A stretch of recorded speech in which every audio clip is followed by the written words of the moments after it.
Hey, Brennan here. Welcome to the channel and thanks for tuning in. I got my top 20 running back show updated for you today. This is version 4.0. I've been doing this show for the last 3 or 4 months, scouting these players. Been watching more All 22 film. Everything is coming into focus. It is mid-February and we are getting closer to the NFL draft. Got the Super Bowl this weekend. It's going to be fun. So it's an exciting running back class. I mean, there is chatter out there that it could be the best running back class of all time, and I'm not sure I'm going there. But it's going to be a good one. I think it's top heavy with 5 or 6 guys that can be early contributors if they find those landing spots. So before we get started on the show, I did a show about a week ago where I actually ranked all the top 20, all the franchises in the NFL, tiering the landing spots, so where we want these running backs to go. So go check that out after watching this show. Yeah, because there's only going to be so many spots and opportunities for these guys. It is a deep class, 30 deep in some scouts' eyes that are going to get drafted in this draft, which would be incredible. So I'd like to give history lessons when I do these shows. So let's get right to it, man. You can see on the screen here, this chart shows about the average is 20 running backs are drafted each and every year. So there's guys chattering out there. There could be 25 or 30. We had a lot of juniors declare this year, which was really surprising given the deep class. And in the looking forward to the 2026 class, there's some opportunities for some of these guys. I'm surprised they did not go back to school, like Trevor Etienne and Jordan James. We're going to talk about those players. Surprised they did not go back to school, get a little bit more experience, because they could be even better running backs, I think, and higher in where they're going to be drafted next year. But nonetheless, man, we don't have landing spots yet, so I'm going to be grading these players in 4 tiers, okay? You can see on the screen my tiers, and let's get right started, man. Tier 1, I've done this show, like I said, 3 or 4 times before, and there's only one guy that I believe is going to get drafted in day 1, and that is Ashton, Jeanty, all right?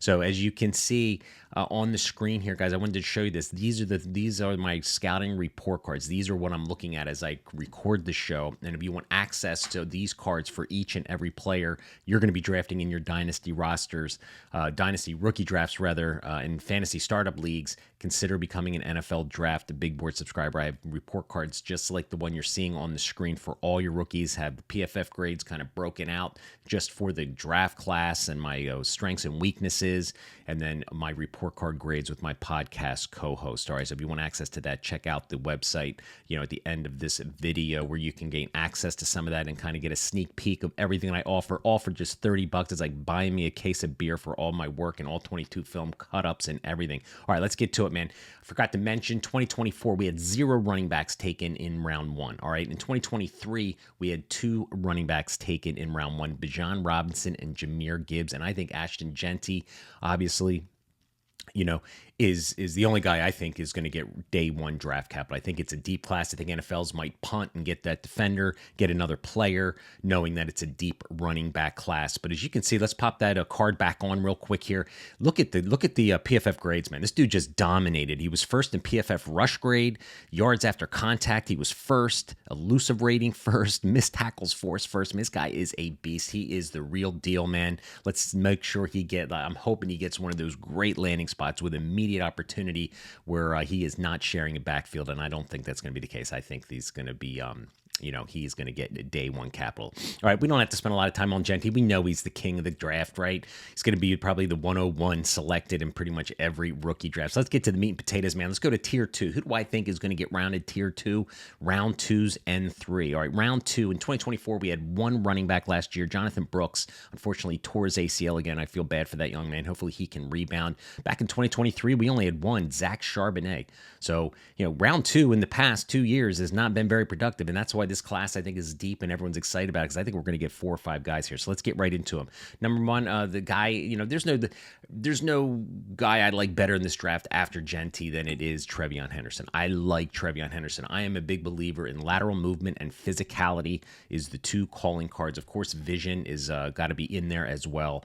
But as far as the physical skill sets, you need to be able to move your feet, see what you see, move your feet, go laterally, and then have the ability to have the good pad level, move piles a little bit. And I think Henderson has that. He's really good in pass pro. He's really good catching the ball out of the backfield. So he's been my running back 2 probably for over a month and a half now, and he is going to continue to stay there. Really showed out well at the end of the season as a national champion.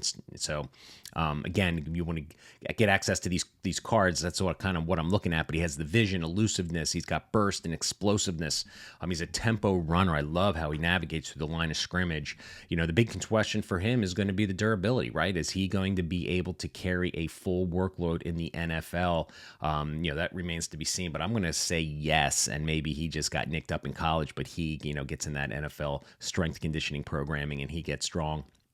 So I'm not going to let durability concerns, worry me at all. So Trevion Henderson, sorry, a little tongue twisted here today, is my, RB2, and he is clearly, I think, a day 2 selection. All right, the next guy I got is Quinshon Judkins, 6 foot, 219 pounds. We saw in the national championship what this guy brings to the table. He has got a great blend, again, of power, physicality. I think he's got good change of direction skills. Again, 2 of the things I look for in running backs. If there's a team out there that wants to play bully ball with a physical, no-nonsense, get-up-field runner who's got the ability to make guys miss, I think he is the calling card, and I think he is just a good overall running back who is going to fit in a really good offensive system, probably more geared towards an interior zone and gap system versus an outside kind of, zone concept. But again, landing spots are going to matter huge for opportunity and what kind of opportunity these guys get and how they affect our rookie drafts. But he is going to be clearly, I think, a day, round 2 selection in the NFL draft. All right. Coming in at number 4 in my ranks here, and is again, I think, going to be a round 2 selection, is Omarion Hampton, 6 foot, 220 pound, true junior running back. All right. Another physical running back, a violent downhill runner, just bounces off defenders. But man, what I like about his ability is his pass catching ability, I think, is underrated. Judkins, too, is a good pass catcher. Henderson is also a good pass catcher. So these guys all bring the size, the physicality, good footwork. Omarion Hampton is 4 for me only because of that footwork. I like Judkins' footwork a little bit better. And of course, Trevion Henderson, I like a lot, his ability to make guys miss. But, this guy's just a big bruising running back, Omarion Hampton, ranked 4th in the PFF grades here at 4.35 yards after contact. So it's got the 6th ranked elusive rating out of the top 25 running backs headed to the 2025 NFL draft. So this guy has the ability to be a 3-down bell cow, just bruising running back who can catch the ball out of the backfield. So day 2 selection, round 2 selection for me in my mind. All right, the last guy I think it's round 2 draft capital is Caleb Johnson, Iowa running back. He just exploded onto the scene, has good size, 6 foot, 225 pound player, true junior, smooth glider who uses his movements efficiently through the line of scrimmage and the second level. Had the 4th best elusive rating at 129. And he had the 2nd best yards after contact on PFF grades at 4.42. So again, he brings that physicality to the table. The only thing that makes me a little bit of concern is that he has got 1 year of production as a junior. I know that he's excited to go to the NFL, and I'm sure that he got good NFL grades to go to the NFL. Would have been nice to see him come back and do it again, but I guess he could possibly have like an Ollie Gordon type, season where I guess if you got it going on, man, you might as well not take a chance and not having the same productive as a senior. So I get it. But, and there was a lot of things that you got to like about Caleb Johnson, man. He's got that elusiveness. He's a very decisive runner, good contact balance. Like I said, yards after contact. I think he's got it all going on. So I think he is going to be a solid round 2 selection. All right, round 3. All right, still a tier 2 running back list here. We're going to go over, again, just to give you a little history, 2024, Trey Benson, Blake Corum, Marshawn Lloyd. All right. Those guys are all kind of hit a little bit. Trey Benson, they're all waiting their turn, right?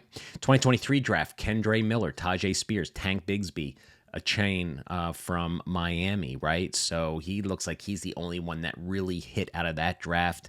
Tank Bigsby down in Jacksonville and Kendre Miller, still waiting their turn, but they're going to be committee back. So I think this is where round three, we're going to start getting guys that are going to be more committee backs. They're going to maybe get their opportunity if they get drafted on a team, if a team waits in the draft. But let's get right to the list, man. I got Dylan Sampson, number one, 5'10", 201 pounds. Listen, man, when you play in the SEC and you have that kind of production, 1,400 yards, 22 touchdowns. He was fifth in the PFF rush grade at 90.8.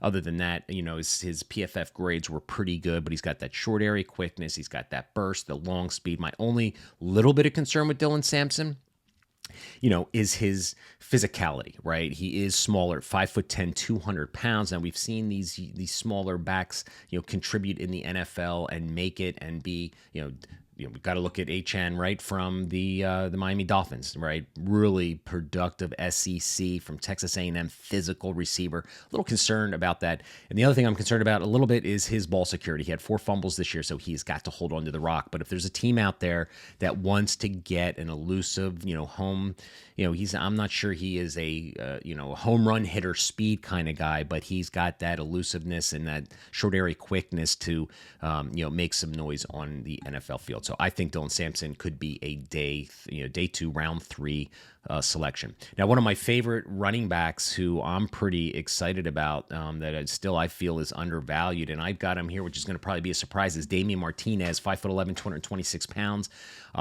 He is just, I think, a really good running back who is really just undervalued right now. I mean, there's really not a whole lot of people talking about him, but I like this guy's footwork for his size, man. He's going to be one of the bigger backs really at the end of the season in Miami this year. He came on well, good pad level, but man, I like this guy's footwork. I like his ability to make guys miss. He got the 3rd best rushing grade from PFF at 91.6, averaged 5.7 yards a carry. He was, in a timeshare down there in Miami, so he didn't get those bell cow carries like I was hoping when he did transfer there from Oregon State. But nonetheless, man, I think he's got an NFL-ready frame. I think he's got good agility, contact balance, lateral movement skills. So, he's not that home run hitter speed, but I think if there's another back who misses out maybe on the Hamptons and the Johnsons and, early, I think Damian Martinez is my sneaky day 2, round 3 selection. So that rounds out that tier 2. So let's get to tier 3, which is going to be round 4 selections. And this is where I think the majority of these running backs are going to start flying off the board. Back in 2024, Jalen Wright, Bucky Irving, Will Shipley, Ray Davis, Isaac Guerrero, and Braylon Allen. All right, so you can see this is where it's going to start getting iffy, right? I mean, Bucky Irving was a smash hit. So again, he goes down to Tampa, gets that opportunity, and puts it all together on the field. These other guys are kind of just waiting their turn, committee guys. And I feel like most of these guys that we're going to talk about in this portion of the show here is going to kind of be the same thing. They're going to be committee guys who are going to contribute and might get that spot start and lead a team maybe for an injury, or they just come in and kill it, right? So Cam Scatterbo coming in first here at my number 8th ranked running back in the class. Peach Bowl MVP in a losing effort was a really nice accomplishment. Man, if there's a team out there looking for a physical guy who is going to be a football player through and through, man, this is your guy. He's an underrated passer. He had 468 yards receiving this year with 3 touchdowns, had the 2nd best PFF rushing grade at 92.6 in the class, the 3rd best elusive rating at 131.2. So this guy has got it all going on, man. I think he's a patient navigator, good contact balance, has a good receiving profile, physical finisher, man. Teams are going to just love his physicalness. Intangibles are off the charts. I think guys in the locker room are going to love this kid. He's going to work out. He's going to be just a great locker room guy as well. All right, number 9 here I got is in my tier 3 as well is Devin Neal, man. A lot of people loving Devin Neal right now. He is a darling. He is rising up boards all over the place, man. But I don't know. I like what I see from him. He's a patient runner, creative runner. He's got good burst. I think he's a really fluid navigator and mover. His receiving profile is pretty solid. He had the 6th ranked PFF rush grade out of the class. I guess my only little concern with him is the way he finishes and his lower body strength. He runs high sometimes and he's not that physical finisher I like in running back, but he's got that elusiveness. He's got that pass catching ability. You get him in the 2nd level, he's going to make some noise. He's going to do some damage. So he ran through a lot of wide open lanes in Kansas and had some really bad tackling too. Not trying to take anything away from the guy, But again, just just not as high on Devin Neal as a lot of people are in this class. But he's going to be, I think, an early day 3 selection. I think he's a day 2 guy for a lot of people. All right, number 10, I got DJ Giddens, 6'1", 212 pounds. He is a big, smooth runner with good flexibility, suddenness, agility. So he's at his best, man, when he gets through the line of scrimmage and gets in the open space. I think he's got some good open field vision and ability to make guys miss. His PFF stats and grades across the board were pretty solid. He came in 4th or 6th in yards after contact at 4.14. But again, it's that play strength, I think, that is going to limit me from getting too excited about DJ Giddens. He's got the burst. He's creative. He's got good contact balance. He runs high when there's pads, though, sometimes. And I don't think he's that physical finisher. And he doesn't have that long speed. So I think the players that we're talking about in this tier are going to be just guys that are going to be really good, supportive committee guys that are going to have to wait their turn. Don't think DJ Giddens is going to get us, an opportunity to start right away. But that's where we are at this point in the draft, right? Not all these guys. I know everyone's excited. Everyone thinks all these running backs are all going to get starters. But, I mean, just look at the list that I just read off here very shortly ago, and they're all just kind of committee guys. And there's just so many spots in the NFL for these guys to get an opportunity. All right, number 11 here in the tier 3 is RJ Harvey, 5'7", 207-pound running back. This guy is super explosive, man. He had some decent PFF stats. He came in 5th in missed tackles forced. He came in 6th with the elusive rating of 122. So watching the All-22 film on this guy that I had posted on my NFL Draft Big Board subscription. This guy's explosive. I think he really reads defenses really well. He's got good burst, versatility. He's just a home run threat, man. This guy is just explosive. He had so many explosive plays.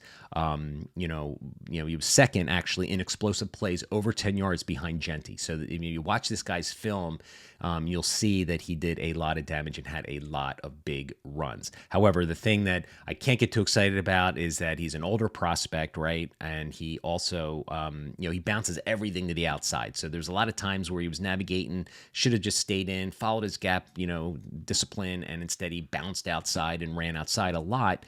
But in any case, man, an explosive player. He's going to be a great little backup and a spot player for an NFL franchise. All right, Brashard Smith. People are excited about Brashard Smith, and I can understand. Was at Miami first for, I believe, 3 years as a wide receiver, comes to SMU, comes back as a runner. He's an undersized but explosive player, 5'9", 196 pounds. It's going to scare a lot of people off, and I get it, but this guy is not going to be drafted to be, an in-between the tackle type runner. He is going to get drafted to be that guy who's going to be part of an offensive backfield to add some explosion and hopefully lands in a spot where he gets a coach who can use him, get him out in space, put him out as a receiver. He had 3 fumbles on the year, so he's got to clean that up, man. But he's got athletic traits, and his calling card is speed, man. This guy gets the ball in his hands, he gets a crease, he's going to be gone. And there's going to be teams that love that, man. And I don't think he's going to be a day 2 guy because he's too small, but he's going to be, I think, an early day 3 guy with a team that maybe has a big physical running back that is looking to add some kind of PPR guy that we're going to like in fantasy if he's, getting peppered with 5-6 targets out of the backfield trying to, bring some explosion to an offense. All right, Ollie Gordon, number 13 for me, 6'1", weighed in at the Senior Bowl at 233 pounds. His 2024 season was a disappointment. Let's not call it. Let's call it for what it is, man. He was 2 years ago he was the best runner in college football. I mean, people thought he was going to be a early day top 3 lock in the NFL draft this year. Just didn't have a great season. No, he had a bad offensive line and whatever, but his PFF stats across the board are in the low end of the category. In fact, he has the worst PFF rush grade at 76.6, average 4.5 yards a carry. Again, I don't like his lateral ability. I know he's a big physical runner, right? So there's a lot of people that love him because he's big and physical, man. But you've got to make guys miss in the NFL, and I just don't see the footwork with Ollie Gordon where he is going to make a lot of guys miss. He's going to be a one-cut kind of bruising running back like a Braylon Allen type runner, and I'm going to think he's going to follow as well a path of Braylon Allen as well, just being a good, solid backup. A lot of people excited about Gordon. I'm just not one of those people. All right, Woody Marks, all right, another older prospect. He's a 5th-year senior, 5'10", 208, coming here, finishing out my tier 3 here. Patient runner, quick feet, bursty. He's got versatility. Good. He had 47 receptions out of the backfield.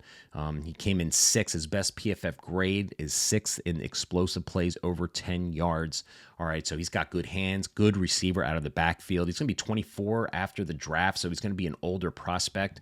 But my biggest concern with him is his physicality and his lateral movement in the second level. So he's a good navigator through the line of scrimmage, but when he gets ahead of steam and he wants to try and make a guy miss, he is a kind of just a fall forward kind of guy. I know there's a lot of people excited about Woody Marks as being a potential, sleeper in this class. I like his game, but he's a fifth-year senior, and if he was that good, he should have come out last year. So I just think he's kind of buried in my ranks. I think he's going to be a nice complementary piece to a backfield. All right, tier 4, last tier of the show here, guys. We got 5 or 6 guys we're going to talk about. All right, in 2024 in round 5 last year, all right, Estime came out, going to the Denver Broncos. Tracy, right, going to the Giants. They're really the only ones. There were 6 drafted in the 5th round. Those are the only 2 that are worth mentioning. The other ones don't even make our rosters.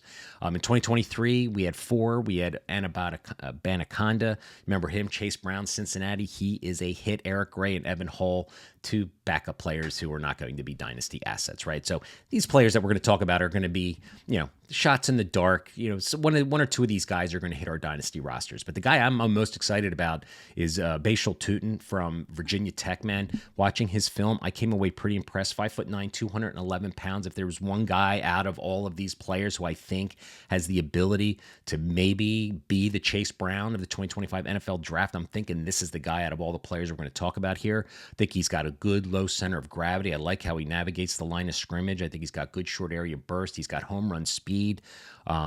His only issue for me is he just ran too many balls outside.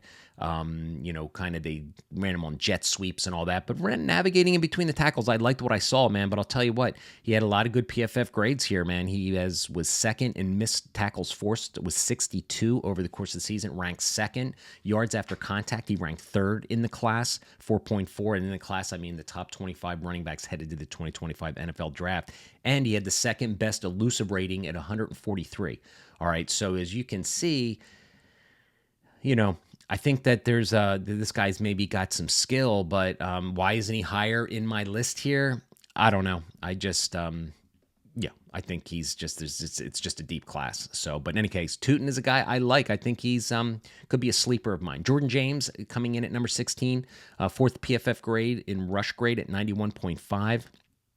Jordan James, I don't know why he came out. He went to Oregon. He's a true junior in this deep class.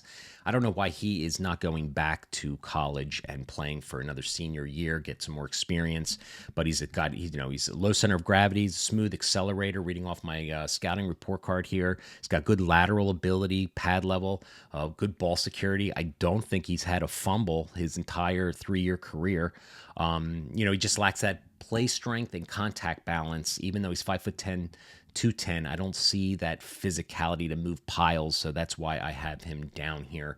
But good overall player. Trevor Etienne, late declared to the NFL draft. Okay, 5'8", 202 pounds. Again, another kind of smaller back. Again, another player. I don't know why he decided to come out into this draft. With that name and pedigree, I'm thinking go back to Georgia. Get the ball more. He only ran for 477 yards this year, averaging 5 point yards a carry. PFF grades are all in the average to below average. But he's a good decision maker. He's got good short area quickness in my mind. He runs with really good tempo. He's really short-handed receiver out of the backfield. Again, he just lacks that play strength and production over 3 years, where I think he's going to be a great just overall, just backup running back and part of a committee in the NFL. All right. Got 3 more players we're going to talk about here. We're going to talk about Mr. Raheem Sanders. All right. Coming in here. I put a video out against him on Texas A&M on this video. So go check that out, man. But Raheem Sanders, he could be, he's another Braylon Allen kind of clone, right? Big physical receiver. He's got good footwork and agility for being 230 pounds. Had a really good rebound season this year. 2023 film was not very good, but 2024, his college season, was pretty decent, man. He came in 8th in elusive rating at 117. Other than that, his PFF grades are pretty average, man, but I think he's got good contact balance. I think he's an underrated receiver. The ability, the concern is that he had the lateral lateral ability and space to make guys miss? And is he anything more than just a one-cut, downhill runner, move the pile, move the chains, for that short yardage situation? Don't see him getting any kind of full-time role in the NFL. But again, if there's a team that has some smaller backs and they want a bigger back to, grind down the second half of games, and this guy could foot the bill for that. All right, Kyle Monangai is my second to last player I'm going to talk about here. Again, this guy's not fumbled in 4 seasons. Good ball security, physical, line of scrimmage processing I really like. He's a one-cut get-up-field runner, good contact balance, great pass pro. Really like what I saw on film in his pass pro. His ball security is off the charts. So his PFF grades pretty much average across, the board. So again, this is just one of these physical, good, solid running backs, but I don't see any big upside with him unless he just gets that great opportunity that we all get, are all unexpecting them to get. My last player I want to talk about, number 20 coming in, finishing out the show here is LaQuint Allen. I just can't believe Mel Kiper's got this guy in his top 5 running backs. I don't see it. This guy came in basically at the bottom of every PFF grade. Yards after contact, last. Elusive rating, third to last. Explosive plays 10 plus, second to last. I just don't see. He's another junior who I don't know why he declared. I don't know why he's coming out 6 foot, 207 pounds. He's got a high center of gravity. This guy is a good pass catcher at 61 receptions and 3 touchdowns out of the backfield this year. So he's really got that explosive part of his game where he can be a pass catcher, but I don't see an in between the tackles bell cow. You just look at his frame. He doesn't seem like he's very solid. His lower half is kind of slight and thin, so his contact balance isn't great. So I'm going to put Allen here to round out the show. Hope you guys enjoyed it. So there you go. There are my top 20 running backs kind of in the ranks right now. Things are going to change. We're going to watch more film. And again, if you want to support the channel, consider becoming a NFL Draft Big Board subscriber. You can get the report cards of everything that I reviewed here on the show with all 22 films. I'm cutting up all 22 films every day, every week, putting it on the subscription service to you to scout these players for yourself. Love watching film, cutting up film, watching players, and scouting them for myself, watching the all 22. No better way to do it. Hope you enjoyed the show. All right, I'm going to be dropping my wide receiver show and my top overall 40 rookies in the coming weeks. So hit that subscribe button. Help me grow the channel, trying to get to 20,000 subscribers. Thanks for watching.